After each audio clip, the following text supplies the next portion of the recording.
அனைவருக்கும் வணக்கம். விருச்சக ராசினியர்களுக்கு நிகழ்ந்து கொண்டிருக்கும் ஜூன் மாதம் 24ஆம் தேதி முதல் தனது பகை கிரகமான சந்திரனுடைய ஆட்சி வீடான கடகராசிக்கு புதன் பெயர்ச்சியாகிறார். இதன் காரணமாக விருச்சக ராசினியர்களுடைய வாழ்வில் என்ன மாதிரியான மாற்றங்கள் எல்லாம் ஏற்பட இருக்கு, குறிப்பா விருச்சக ராசினியர்களுக்கு இத்தருணங்கள்ல என்ன மாதிரியான நன்மைகள் எல்லாம் ஏற்பட இருக்கு, கிரக நிலைகளின் ரீதியாக அமையிருக்கும் சாதகங்கள் என்ன, பாதகங்கள் என்ன, மேலும் என்ன மாதிரியான நன்மைகள் எல்லாம் ஏற்பட இருக்கு, குறிப்பு தருணங்கள்ல விருச்சக ராசினியர்களுக்கு நிகழ்ந்து கொண்டிருக்கும் ஜூன் மாதம் 24ஆம் தேதி முதல் கிரகங்களுடைய சஞ்சார நிலைகள் என்ன என்று பார்க்கும்போது, மேஷத்தில் சுக்கிரனும், மிதுனத்தில் சூரியனும் குரு பகவானும், கடகத்தில் புதனும், சிம்மத்தில் கேதுவும்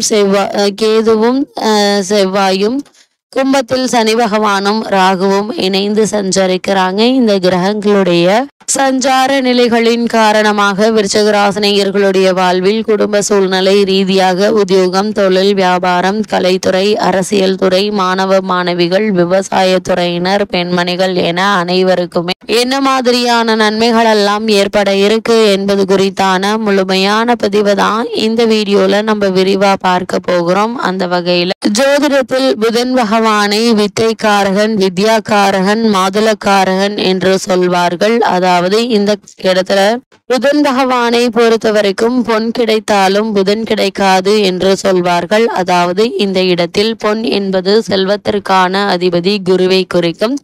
ஜாதகத்தில் குருவினுடைய பலம் இருப்பதை விட புதன் பலமாக இருக்க வேண்டும் என்பதையே சூட்சமமாக குறிப்பிட்டுள்ளனர். அது மட்டும் இல்லாமல் கல்வி, கலை, வித்தைகளுக்கு அதிபதி புதன் கிரகம். எந்த ஒரு விஷயத்தையும் கண்ணால் பார்த்தவுடன் அதை கையால் செய்வதற்கு புதனுடைய அனுகிரகம் வேண்டும். கற்றவர்களுக்கு சென்ற இடமெல்லாம் சிறப்பு. நன்கு படித்தவர்கள் கை நிறைய சம்பளம் வாங்குவதை கண்கூடாக பார்க்கிறோம். நம் வாழ்க்கைக்கு அடிப்படையான கல்வி செல்வத்தை வழங்குபவர் புதன் பகவான். அப்படிப்பட்ட புதன் பகவான் ஒரு விசித்திரமான கிரகம் என்று சொல்ல வேண்டும். காரணம், செவ்வாயை போலவே புதனும் இரு அதிபத்திய கிரகமாகும். ஜோதிட ஆச்சரியமாக மிதுனத்தில் ஆட்சி பெறும் புதன் ஆட்சி வீடான கன்னியில் உச்சம் பெறுகிறார். மீனத்தில் நீச்சமடைகிறார்.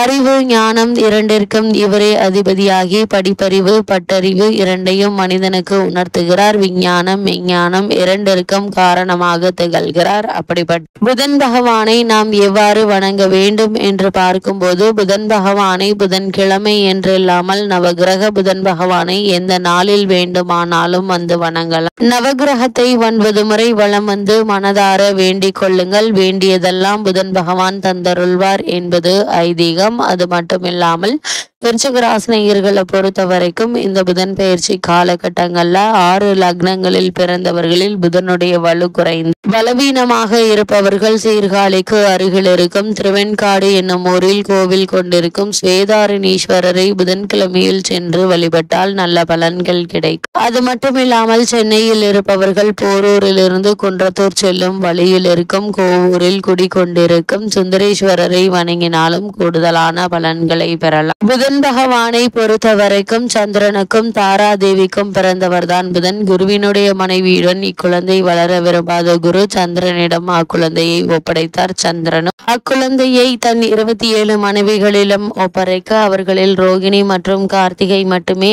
அதிக அன்புடன் வளர்க்க மற்ற மனைவிகளாலும் தட்ச பிரஜாபதியாலும் சந்திரன் அடைந்த சாபங்களும் சிவபெருமானால் சந்திரன் மோட்சமும் அடைந்தார். ரோகிணி, கார்த்திகை இருவரும் புதனை அன்புடன் வளர்க்க ரோகிணியிடம் மட்டும் அதிக அன்பு கொண்டார். காலங்கள் கடந்தோடின. குழந்தையாக இருந்த புதன் வளர்ந்து வாலிபரானார். வாலிப பருவத்தை அடைந்த புதன் தன் பிறப்பை பற்றி அறிந்ததும் தந்தையை வெறுத்தார். தந்தையினால் இதுவரை அனுபவித்த ஆதரவை வெறுத்து இருப்பிடத்தை விட்டு வெளியேறி ஆசிரம வாழ்க்கையை வாழ முடிவெடுத்தார். இமயமலை சாரலில் உள்ள வனத்தை அடைந்து அங்கு தனக்கென்று ஒரு ஆசிரமத்தை அமைத்தார். குருவில்லாமல் பல கலைகளை கற்று தேர்ச்சி பெற முடிவெடுத்தார். காரணம், தன் பிறப்பால் தந்தையான சந்திரன் மற்றும் குருவினுடைய மனைவி தாராதேவி செய்த தவறினால் குருவினை வெறுத்தார். குரு இல்லாமல் சில கலைகளை கற்ற புதன் பல கலைகளை கற்க முடியாமல் தவித்தார்.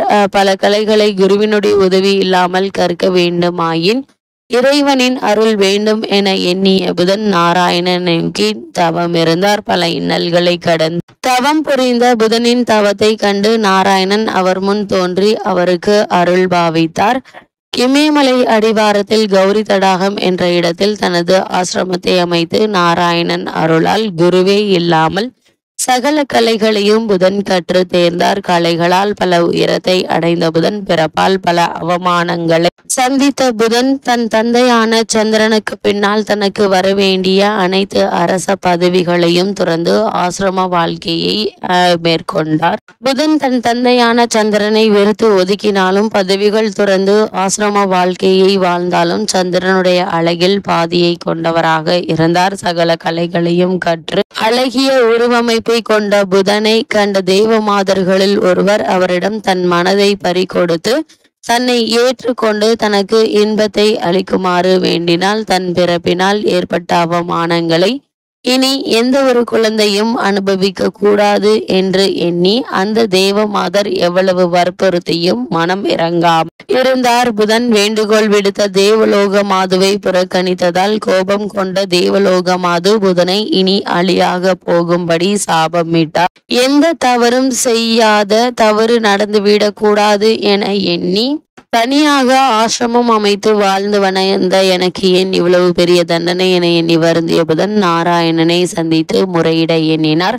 நாராயணனை கண்ட புதன் நடந்த அனைத்து விஷயங்களையும் கூறினார். தேவமாதர் விட்ட சாபத்தில் இருந்து நிவர்த்தியாகும் பரிகாரத்தை கேட்டார். புதன் நாராயணன் நடந்த அனைத்தையும் அறிந்த பின்பு புதனுக்கு உதவினால் எந்த சிறப்பும் பெருமையும் இருக்காது என எண்ணிய நாராயணன் புதனை சிவனிடம் சரணடைய சொன்னார். ஏனெனில் புதன் நாராயணனின் அம்சமாவார். தம் அம்சத்திற்கு தானே உதவுவது சிறப்பல்ல என எண்ணினார். நாராயணன் கூறிய அறிவுரைப்படி புதன் சிவபெருமானை காண விரைந்தார். சிவபெருமானை கண்டதும் வணங்கி தனக்கு ஏற்பட்ட நிலையினை கூறி தனக்கு விமோச்சனம் அளிக்குமாறு பணிவுடன் கேட்டார். சிவபெருமான் புதன் விஷ்ணுவினுடைய அம்சம் என்பதையும் புதனின் பிறப்பின் அவசியத்தையும் உணர்ந்து அவருக்கு சாப விமோச்சனம் வழங்கினார். இப்படிப்பட்ட புதன் பகவானை பொறுத்தவரை தற்போது தனது பகை கிரகமான சந்திரனின் ஆட்சி வீடான கடகராசியில் சஞ்சரிக்கும் போகும் புதனால் விருச்சிக ராசினியர்களுக்கு என்ன மாதிரியான நன்மைகள்